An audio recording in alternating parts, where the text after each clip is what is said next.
Well, we're here in Empona, and this, according to the guidebook and those in the know, is the most traditional, prettiest village on the island of Rhodes.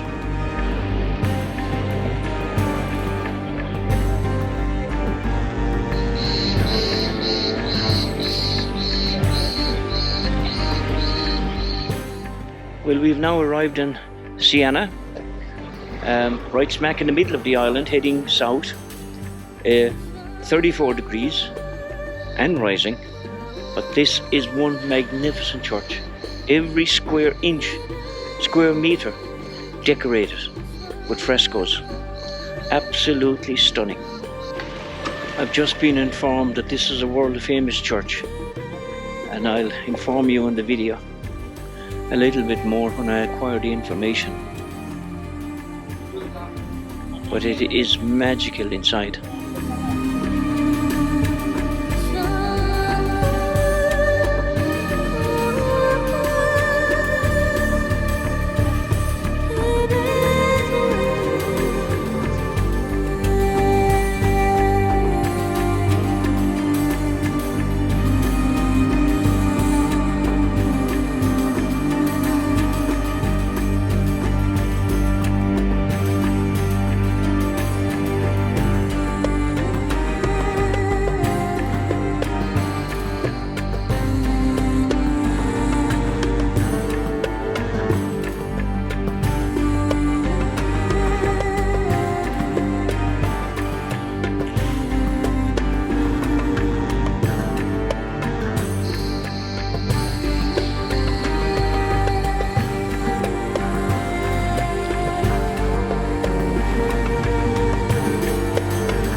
Well, I'm here in the village of Pacentus. It's right in the north centre of the island, so to speak. Place is full of olive groves. Very, very warm now. Very, very warm. But it's a lovely village, very quaint, very Greek. You see all the old gentlemen, retired, living on their money, sitting out sipping coffee. The village of Pacentus.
Well, we're here in a butterfly valley glade, 32 degrees, and it's 9:20 in the morning. But this is another wonderful, surreal place.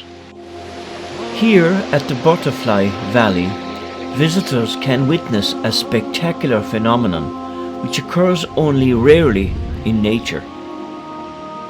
Millions and millions of butterflies of the specific species called Panaxia quadripuntaria congregate in this small valley during the final stage of their life cycle. Every year at the end of the wet season, thousands of butterflies attracted by the scent of the oriental sweet gum trees cover this entire valley and landscape. They are actually adult insects that follow the waterways and migrate here to reproduce. Females leave for other suitable areas to lay their eggs in the early fall due to the high humidity of this area. Well folks, hopefully the video will speak for itself. Millions upon millions of these exotic, tropical looking butterflies. They adhere to the trees. It's the gum in the trees that they're drawn to. The moths cannot eat during this final phase of their life cycle, so they rest here to conserve energy. Any loud noise would force them to fly away, thereby consuming valuable energy, and they finally die. Observe them as they sleep, well camouflaged in black and yellow. In flight, their cherry red underwings flash.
And again, like home in Ireland, I'd say the majority of the firefighters here would be volunteer.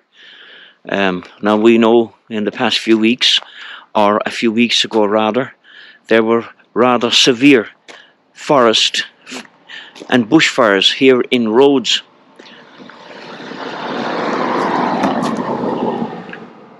Place got quite devastated down south, and we'll see more of that as the next few days go by.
It's 35 degrees and I'm here on a rocky outcrop overlooking the Aegean Sea at a church on this rocky outcrop. It's absolutely stunning, but my God, it's pretty hot. Pretty hot.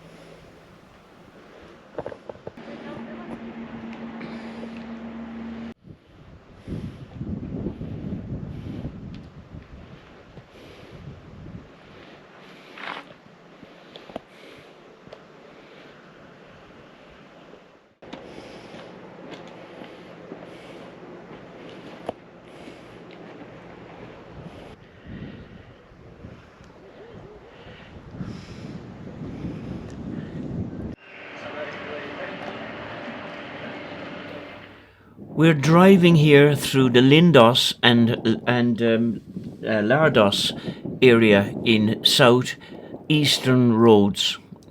The Aegean Sea is to our right. We were driving for about 25 to 30 kilometres at around the same speed per hour, looking at the devastation portrayed left, right, front and behind of us.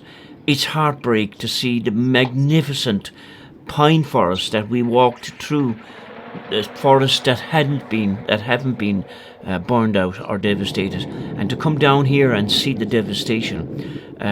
This is the area where the firefighting helicopter and the two pilots were killed fighting the fire. But the devastation, I'd say, and the toll on the indigenous animal species must have been horrendous. But it's a very, very sad sight. This was 2 weeks after the fires had been extinguished.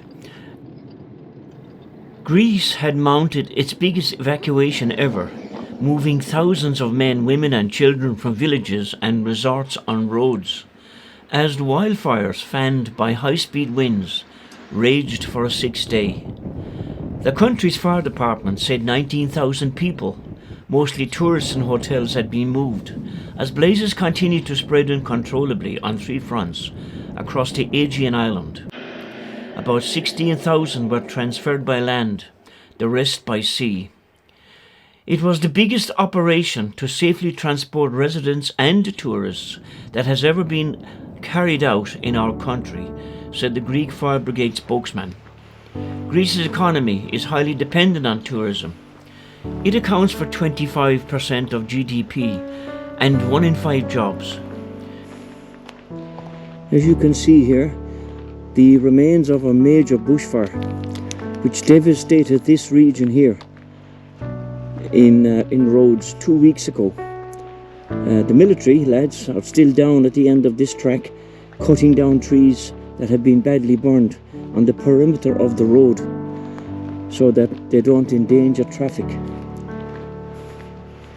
But it's one severe bushfire. It just incinerated everything in its path. And then you look up there above and you can see pockets of green where the wind towers are.